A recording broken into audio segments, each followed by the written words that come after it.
the inspection notes if any, and then proceed ahead. Okay sir. तो ये कि मतलब ये पहले कैसे पता लगेगा कि भाई तुम कुछ लिटरेचर पढ़ोगे तब तो पता लगेगा, या खाली घूमने से तो नहीं पता लगेगा। घूमने से कुछ इलाके छूट सकते हैं।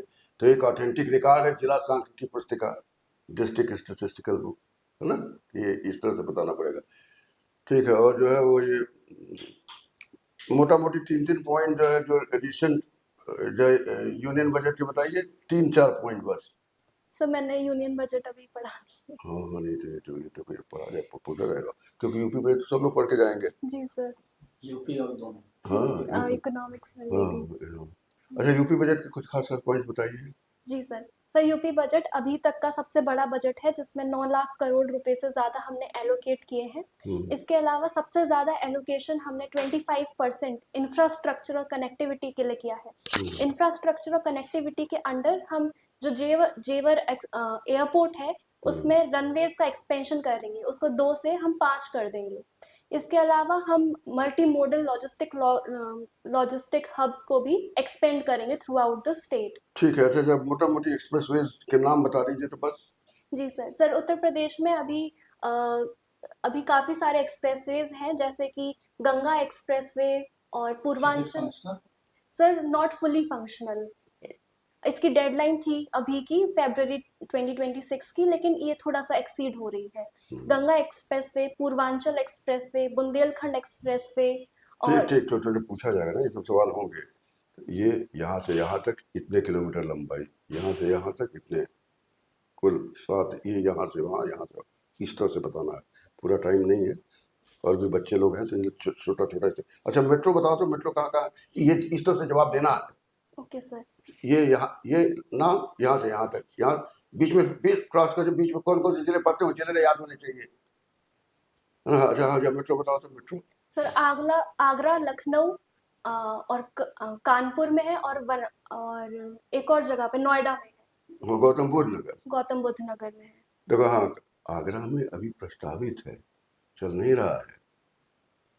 सर इकोनॉमिक सर्वे में कहा गया था कि आगरा में। हाँ, लेकिन हाँ वो जो है अभी नहीं, वो जो है अभी आगरा में प्रस्तावित है। ठीक है, गौतम बुद्ध नगर, लखनऊ, कानपुर, ये सब जहाँ ऑपरेशनल है फुल्ली, लखनऊ, कानपुर, इसके अलावा जो है ये गौतम बुद्ध नगर। हाँ, फिर इतने किलोमीटर यहाँ, इतने किलोमीटर यहाँ, लाइक दिस पूरा कंप्लीट बताना है। ये सब कुछ खास सवाल होंगे। अच्छा ठीक है, ये जो है ये सब जो है, हाँ इंडो यूएस डील या दो चार 1 मिनट में बताओ तो। इंडो यूएस जो ट्रेड डील है 2 मिनट में बताओ, 1 मिनट में। हाँ सर जो पहले इस तरह से भी कहा जाएगा, सारांश में बताइए। जब अच्छे कैंडिडेट्स तो वो देखा जाता है कि हाँ सारांश में बताइए कि इसको इस थ्रेशोल्ड से पहुंचे कि नहीं, 75 करने लायक है कि नहीं, 80 करने लायक है कि नहीं। ये हाँ। तो सर यूएस ने हमारे गुड्स और सर्विसेज पर 50% से टैरिफ्स को रिड्यूस करके 18% कर दिया है। हाँ। उसके अलावा जो इंडिया है, हमने अपने टैरिफ्स को 0% कर दिया है।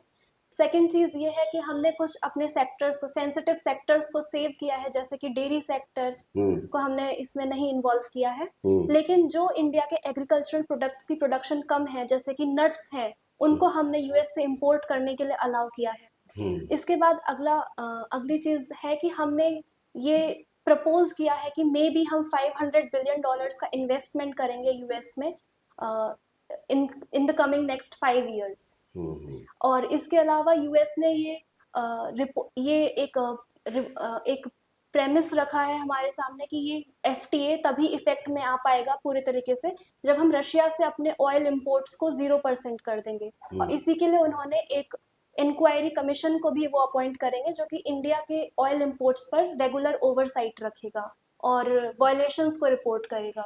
ठीक है ठीक है। और जो इंडिया ऐसे से यूरोपियन डील बताओ। यूरोपियन डील सारा पूछा गया ना क्या, ठीक है ये है। फिर उसके बाद से जो है ये किस किस सेक्टर्स को फायदा, तो ठीक है, textile, leather, pearl, gems, dairy, marine products, ये सारांश में सब कुछ बताओ। इम्पोर्टेंट पॉइंट छूट जा रहे हैं, है ना, है ना। ये तो बता दे रहे हो 50%, लेकिन फायदा हमको क्या क्या हुआ, ये जो है ये है। अच्छा, ये सोयाबीन ऑयल इंपोर्ट करने पर बहुत ह्यू एंड क्राई मच रही है देश में। अच्छा, आप अपना व्यू पॉइंट बताइए। सर इंडिया में सोयाबीन ऑयल जो होता है वो कम होता है, इंडिया में मोस्टली मस्टर्ड ऑयल होता है, इसलिए हमें इसको इंपोर्ट करना पड़ता है।